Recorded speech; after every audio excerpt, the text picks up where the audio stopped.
est très contents. On a pu avoir les derniers chiffres dimanche, en fin de journée. On a dépassé la barre de 12 000 visiteurs.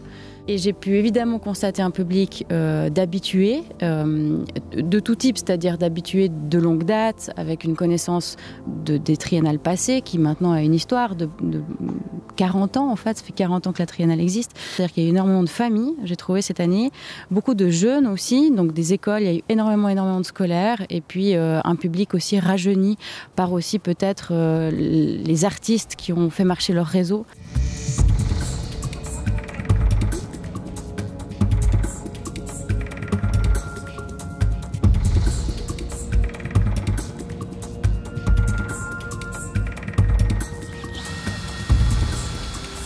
On est aujourd'hui au démontage. Comment est-ce que ça se passe, le démontage d'une expo comme celle-ci ? Ici, ce qu'il y a de particulier, c'est qu'on doit travailler avec des corps de métier qui ne sont pas forcément ceux qu'on retrouve dans les institutions.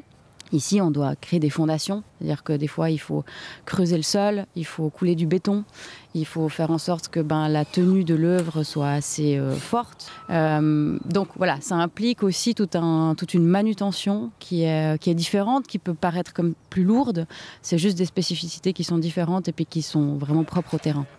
Est-ce que tout est démonté ? Vous parliez justement de fondation en béton. Est-ce que tout est remis en état vierge finalement à la fin de l'exposition ? C'est le deal qu'on a avec le canton, parce que le parc appartient au canton. Le deal, c'est de remettre le parc en état après, au point où, au fond du parc, par exemple, cette année, on a un énorme trou. Et là, les strates doivent être remises dans le bon ordre. C'est-à-dire qu'on doit vraiment... c'est pas simplement qu'on doit boucher des trous, c'est-à-dire qu'on doit aussi prendre soin vraiment de l'état réel de comment il était avant pour le remettre exactement dans le même état. Donc c'est vraiment tout un travail aussi, et c'est pour ça que c'est important de travailler avec des gens qui connaissent bien le terrain, qui ont l'habitude d'intervenir ici et puis qui savent procéder en fait dans ces choses-là.